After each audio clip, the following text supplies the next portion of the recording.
स्वागत है दोस्तों आईएएस पीसीएस बस पे। आज इस वीडियो में हम लोग इस वित्तीय वर्ष के बजट को एनालाइज करेंगे। इस वित्तीय वर्ष में सरकार की क्या प्रायोरिटीज रहने वाली हैं और किस तरीके के टैक्स रिफॉर्म्स और अन्य ऑब्जेक्टिव्स इस बजट के थ्रू हमारी सरकार की रहने वाली हैं, उसको हम लोग एनालाइज करेंगे। बजट चलिए शुरू करते हैं। बजट 2026-2027 इसका मेन थीम हम कह सकते हैं है कि विकसित Bharat balancing ambition with inclusion. It is a strategic road map for Viksit Bharat. Economic trajectory क्या रहेगा कि स्टेबिलिटी एम्बिशन के साथ साथ हम लोग स्टेबिलिटी का भी ध्यान रखेंगे। देयर हैज बीन तीन कीवर्ड्स मैंने इस डॉक्यूमेंट में देखा है। पहला action over ambivalence, reform over rhetoric और पीपल ओवर पॉपुलिज्म। बेसिकली सरकार अब पॉपुलिस्ट पॉलिसीज से हट के रिफॉर्मिस्ट पॉलिसीज की तरफ जा रही है। इस वर्ष कुछ वैसा पॉपुलिस्ट मेजर्स तो इस बजट में नहीं है। बेसिकली जो पहले के मेजर्स हैं उसी को और कंसोलिडेट करने का प्रयास किया गया है सरकार के द्वारा। इस बार हम लोग ज्यादा से ज्यादा रिफॉर्म्स पे फोकस किए हैं, इसको हम लोग आगे देखेंगे। इन्फ्लेशन मॉडरेट रहा है इस वर्ष में और एक्सपेक्टेड भी है कि इन्फ्लेशन मॉडरेट रहेगा। हम लोग टारगेट कर रहे हैं कि अगर एग्जैक्ट बोले तो 6.8 टू 7.2% का ग्रोथ टारगेट कर रहे हैं अगले वित्तीय वर्ष में, along with physical discipline. Critical import dependencies को हमें कम करना है and this will be a step towards आत्मनिर्भरता, जो हमारे विकसित भारत 2047 का इम्पॉर्टेंट गोल है। फार रीचिंग स्ट्रक्चरल रिफॉर्म्स जरूरी हैं जिसके लिए उसी का we can see the shadow of such reforms in this budget. Pillars of development क्या क्या है? तीन पिलर्स इस बजट ने दिखाया है। पहला पीपल सेंट्रिक डेवलपमेंट, दूसरा ट्रस्ट बेस्ड गवर्नेंस और तीसरा सस्टेनिंग इकोनॉमिक ग्रोथ। यहाँ पे क्या है कि हम लोग will focus on poor underprivileged and disadvantaged strata of our society. जैसे हम लोग हमेशा सुनते हैं कि जीडीपी ग्रोथ और ह्यूमन डेवलपमेंट दोनों अलग अलग चीज है, इसलिए दोनों साथ साथ चलना चाहिए। विकास तो जरूरी है ही, लेकिन साथ में सबका विकास जरूरी है। हमारे माननीय प्रधानमंत्री का ये नारा भी है, सबका साथ सबका विकास। So we need to focus on poor underprivileged and disadvantage sections. Trust based governance कैसे? ईज ऑफ डूइंग बिजनेस तो हमने सुना था पहले भी, मगर अब साथ साथ ईज ऑफ लिविंग पे भी माननीय प्रधानमंत्री का फोकस है। और साथ साथ हमें इकोनॉमिक ग्रोथ को भी सस्टेन करना है। यहाँ पे मैंने दो बजट से डेटा मेंशन किया है कि रुपया आएगा कहाँ से और रुपया जाएगा कहाँ। तो इसमें बहुत सारे उसके सेक्शंस होते हैं, मगर जो मेरे हिसाब से एग्जामिनेशन के लिए इम्पोर्टेंट है, प्रिलिमिनरी किसी भी प्रिलिमिनरी एग्जामिनेशन के लिए, कि शुरू के चार कौन कौन से हैं, वो हम देख लेते हैं। तो सबसे ज्यादा आएगा लेनदारी से, बोरिंग एंड लाइबिलिटीज। दूसरा इनकम टैक्स 21%, तीसरा कॉर्पोरेट टैक्स 18% और चौथा जीएसटी और अदर टैक्सेस 15%। और रुपया जाएगा सबसे ज्यादा कहाँ? स्टेट्स का शेयर जाएगा 22%, इंटरेस्ट लाइबिलिटी जो सरकार की है वो 20%, सेंट्रल सेक्टर स्कीम्स पे 17%, डिफेंस पे 11% और सेंट्रली स्पॉन्सर्ड स्कीम्स पे 8%। ये हमें एक तरीके का ध्यान में रख लेना चाहिए। पूरा याद नहीं भी हो तो मोटा मोटी आइडिया रखिए कि पहला कौन सा है, ताकि अगर एग्जामिनेशन में आता है तो हम लोग आराम से इसको एलिमिनेट कर सकते हैं। We are focusing on GST simplification as well. इसमें क्या है, 350 से अधिक रिफॉर्म्स रोल आउट किए गए हैं। लेबर कोड्स को मॉडिफाई किया गया है एंड क्वालिटी कंट्रोल ऑर्डर्स। इसमें अलग अलग इंजन्स निकल के आए हैं इस बजट में, इंजन्स ऑफ ग्रोथ। सबसे पहला है हमारा मैन्युफैक्चरिंग और एमएसएमई। इसमें कुछ इंपॉर्टेंट सेक्टर्स को आइडेंटिफाई किए गए हैं। सबसे पहला है बायोफार्मा शक्ति, एक स्कीम है जिसमें फार्मास्यूटिकल्स के डोमिनेंस को हमें बढ़ाना है। टेक कंपोनेंट्स में हम देख सकते हैं कि इंडिया सेमीकंडक्टर मिशन 2.0 लॉन्च करने जा रहा है। रेयर अर्थ मैग्नेट्स के लिए भी हम लोग स्कीम्स लाए हैं। इस साल हम लोग का फोकस रहेगा रेयर अर्थ एलिमेंट्स पे भी, क्योंकि बहुत इंपॉर्टेंस उसका बढ़ गया और मार्केट डिमांड भी उसकी बढ़ गई है। समय के साथ हमने देखा है कि चाइना का जो डोमिनेंस है रेयर अर्थ मेटल्स के मार्केट पे, वो बहुत ज्यादा बढ़ते जा रहा है, which is not a good sign for us. तीसरा लेगेसी रिवाइवल। 200 इंडस्ट्रियल क्लस्टर्स जो है, जो कि कुछ हद तक सुप्त अवस्था में जा रहे हैं, उसको हमें रिवाइव करना है। MSME champions strategy. 10,000 करोड़ का एसएमई ग्रोथ फंड दिया गया है और 2,000 crore self reliant India fund रहेगा। फिर ट्रेड्स को मैंडेटरी किया जा रहा है सीपीएसई परचेजेस के लिए, और जेम के साथ इसका इंटीग्रेशन किया जाएगा। सीपीएसई का मतलब हो गया यहाँ पे central public sector enterprises. Corporate मित्रास टीयर 2 और टीयर 3 टाउन्स में रहेंगे ताकि कॉम्प्लायंस को बढ़ाया जा सके। तो बेसिकली सरकार अब फैसिलिटेटर की तरह काम करना चाह रही है। इंजन 2 क्या रहेगा? सर्विसेज रेवोल्यूशन और द ऑरेंज इकोनॉमी। आईटी और डिजिटल रिफॉर्म्स, इसमें क्या क्या नई स्कीम्स लाई गई हैं? ये tax holiday until 2047 for cloud service providers के लिए। सेफ हार्बर का जो थ्रेशोल्ड है उसको 300 करोड़ से बढ़ा के 2000 करोड़ तक कर दिया गया है। और यूनिलैटरल एडवांस प्राइसिंग अग्रीमेंट जो होते हैं उसको 2 साल तक हम लोगों को फास्ट ट्रैक कर लेना है। और यहाँ पे जो एडवांस प्राइसिंग अग्रीमेंट मार्जिन है उसको 15.5% कर दिया गया है।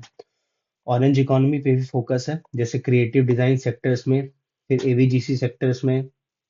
यहाँ पे बेसिकली जो हम लोग कंटेंट क्रिएशन करते हैं वो भी इस सेक्टर का पार्ट है। कंटेंट क्रिएटर लैब्स बनाए जाएंगे 15,000 स्कूल्स में। फिर new national institute of design बनाया जाएगा। मेडिकल टूरिज्म में भी 5 hubs for medical value tourism और 1.5 lakh multi skilled care weavers को हम लोग इस वित्तीय वर्ष में ट्रेन करने का टारगेट रखेंगे। तीसरा इंजन है high value agriculture and the blue economy.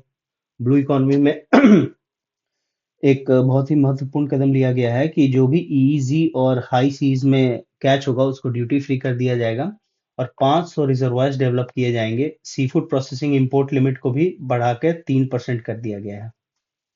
Horticulture में हाई डेंसिटी कल्टीवेशन को प्रमोट किया जाएगा, जैसे walnuts, almonds, pine nuts. Mission mode में हम लोग कैश्यू और कोकोआ का प्रोडक्शन करेंगे, और कोऑपरेटिव सपोर्ट हम लोग देंगे ताकि टैक्स डिडक्शन जो हो कैटल फीड और कॉटन सीड सप्लाई पे वो एक्चुअली बेनिफिट हमारे जो छोटे किसान हैं उन तक पहुंच सके। नाउ फाउंडेशन इसका क्या रहेगा? Infrastructure logistics. किसी भी इकोनॉमिक ग्रोथ के लिए, इकोनॉमिक डेवलपमेंट के लिए the most important thing is infrastructure.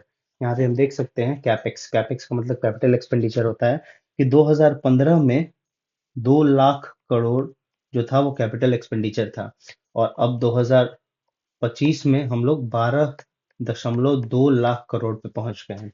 This is a huge jump, almost 6 times. Growth connectors क्या क्या है? सबसे पहला स्ट्रैटेजिक कॉरिडोर। एक फ्रेट के लिए दनकुनी से लेकर सूरत तक डेडिकेटेड फ्रेट कॉरिडोर बन रहा है। पूर्वोदया ईस्ट कोस्ट इंडस्ट्रियल कॉरिडोर। फिर हाई स्पीड रेल कॉरिडोर्स बनेंगे, 7 हाई स्पीड रेल कॉरिडोर्स बनेंगे, जैसे मुंबई, पुणे, दिल्ली, वाराणसी और भी बनेंगे। लॉजिस्टिक्स और वाटरवेज में 20 नए नेशनल वाटरवेज बनाए जाएंगे, और कोस्टल कार्गो का टारगेट रखा गया है 12% 2047 तक। एनर्जी सिक्योरिटी में हम लोग देखें तो हम लोग ग्रीन ट्रांजिशन की ओर बढ़ रहे हैं समय के साथ। यहाँ पे ग्रीन इंसेंटिव दिया जाएगा, जैसे carbon capture and utilisation storage पे 20,000 करोड़ कार्बन कैप्चर के लिए फंड रखा गया है। और बैटरीज में ड्यूटी एग्जम्पशन दिए जाएंगे लिथियम माइन सेल इक्विपमेंट्स के लिए। सोलर मिशन देख लेते हैं। कस्टम ड्यूटी एग्जम्पशन होगा सोडियम एंटीमोनेट सोलर ग्लास के लिए। और न्यूक्लियर और क्रिटिकल मिनरल्स में देख लें, कस्टम्स एग्जम्पशन एक्सटेंड किया जा रहा है 2035 तक सारे प्लांट कैपेसिटीज के लिए। और क्रिटिकल मिनरल्स में देखें तो बेसिक कस्टम ड्यूटी जो है बीसीडी, उसका एग्जम्पशन दिया जा रहा है कैपिटल गुड्स पे। वो सारे कैपिटल गुड्स जो कि रिक्वायर्ड हैं क्रिटिकल मिनरल्स को माइन करने के लिए, उन कैपिटल गुड्स पे हम लोग बेसिक कस्टम ड्यूटी का एग्जम्पशन दे रहे हैं। नेक्स्ट, ह्यूमन कैपिटल को कैसे एम्पावर किया जाएगा? केयर और हेल्थ इकोसिस्टम को हम लोग एम्पावर कर रहे हैं। जीरियाट्रिक केयर, अब हम लोग डेमोग्राफिक डिविडेंड जैसे जैसे खत्म होते जाएगा वैसे वैसे हमारे यहाँ ओल्ड एज पॉपुलेशन बढ़ती जाएगी, और उसके साथ साथ जीरियाट्रिक केयर की आवश्यकता भी बढ़ जाएगी। सो इसलिए there needs to be a comprehensive ecosystem for the elderly. Mental health पे भी अब हम लोग का फोकस बढ़ रहा है, इसी के लिए निम्हांस 2 बनाया जाएगा, और रांची और तेजपुर में अपग्रेड किया जाएगा। निम्हांस का मतलब है national institute of medical health.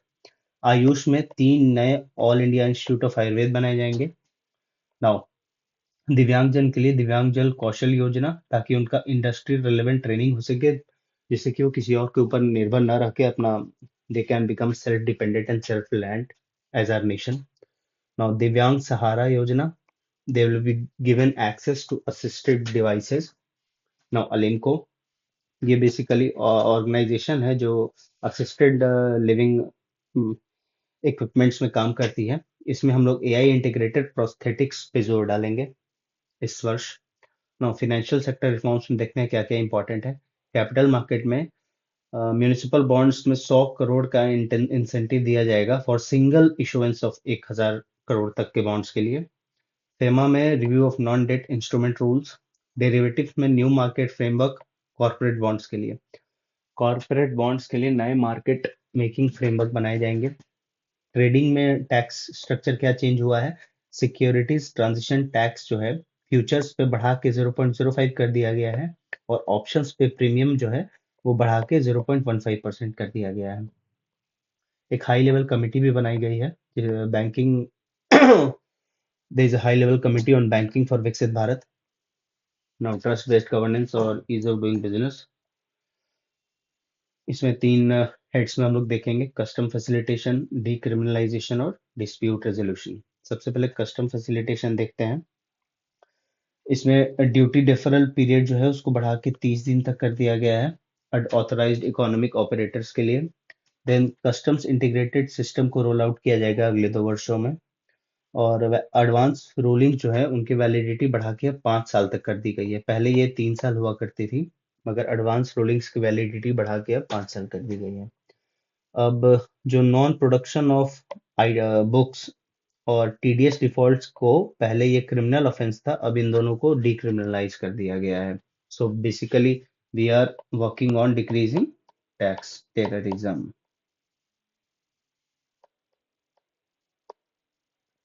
Dispute resolution mechanism for honest taxpayers to settle disputes by paying the additional amount, basically ताकि उनका हरासमेंट ना हो सके। डायरेक्ट टैक्स में क्या रिलीफ और सिंप्लीफिकेशन किया गया है। पर्सनल इनकम टैक्स रिलीफ में टीसीएस रिडक्शन किया गया है ताकि ओवरसीज टूर पैकेजेस पे और लिबरलाइज्ड रेमिटेंस स्कीम पे that has been reduced to 2% tax collection at source. और वन टाइम डिस्क्लोजर स्कीम जो होगा वो 20 लाख से कम के एसेट्स के लिए होगा। सिस्टम सिंप्लीफिकेशन में देख लें कि टीडीएस जो है वो नॉन रेसिडेंट से भी अगर कुछ प्रॉपर्टी कोई खरीदेगा, तो उसमें जो बायर होगा, जो रेसिडेंट बायर होगा, उसके पैन से टीडीएस काटा जाएगा, ना कि उसके टैन से। तो this is a very important step. ये सब उतना इंपॉर्टेंट नहीं है मेंस के लिए, मगर प्री में किसी किसी एग्जाम में पूछा जा सकता है। रिटर्न्स का टाइम जो है 31 मार्च तक बढ़ा दिया गया है। इनडायरेक्ट टैक्स में हम लोग देखते हैं, माइक्रोवेव्स पे जो है बेसिक कस्टम ड्यूटी एग्जम्प्ट किया जा रहा है उसके पार्ट्स पे। एयरक्राफ्ट में भी बेसिक कस्टम ड्यूटी एग्जम्पशन आ रहा है। लेदर और फुटवेयर में export period for final products जो है that has been extended to 1 year now. SEZ reforms में हम लोग देख लेते हैं कि डोमेस्टिक टैरिफ एरिया में कंसेशनल ड्यूटी पे सेल होगा, और exempting BCD on 17 specific drugs related to cancer, जिससे कि इन दवाइयों की दाम कमेगा और इसकी एक्सेसिबिलिटी और रीच बढ़ पाएगी। अगला फिजिकल हेल्थ देख लेते हैं। फिजिकल डेफिसिट लगातार गिरते आ रहा है और आगे भी एक्सपेक्टेड है कि it is expected to fall further. की टारगेट क्या है, डेट टू जीडीपी रेशियो है, it is targeted to be kept 50 ±1%। State share जो है 41% ही रहेगा, this is under 16th finance commission. और 1.4 लाख करोड़ जो है स्टेट्स को for rural and urban bodies के लिए ग्रांट दिया गया है। Now what should be the path forward. 5 trillion economy हमें बनाना है, driven by manufacturing and services, and this economy needs to be inclusive, ना कि सिर्फ पैसों वाले के लिए उसमें जगह रहे। There has to be something for everyone. Safety net, empowering youth, elderly and farmers, सारे it should be socio and economically inclusive along with prudence. Growth should be funded through sustainable physical discipline rather than सिर्फ हम लोग कर्जा ले लेके grow करें। उससे बेहतर है कि there should be physical discipline, ताकि आगे आने वाले वर्षों में जो आगे आने वाली सरकारें रहेंगी उनके ऊपर कुछ फिजिकल बर्डन और फिजिकल ड्रैग नहीं हो। विकसित Bharat ultimately ambition with inclusion. तो यहीं पे इस वीडियो को हम लोग समाप्त करते हैं। एक लाइन में अगर समरी समझें तो इस वर्ष बहुत ज्यादा कुछ रेडिकल रिफॉर्म्स नहीं आए हैं। बस सरकार का फोकस है कि पहले जो भी पिछले 2-3 बजट्स में जो भी रिफॉर्म्स लाए गए हैं उसको और कंसोलिडेट किया जाए, और जो जिस स्टेप्स के साथ सरकार आगे बढ़ रही है उसमें और प्रूडेंस लाया जाए, ताकि समय के साथ हमारा कर्जा हमारा राजकोषीय घाटा कम सके और हम लोग 2047 तक विकसित भारत के लक्ष्य को प्राप्त कर सके। धन्यवाद।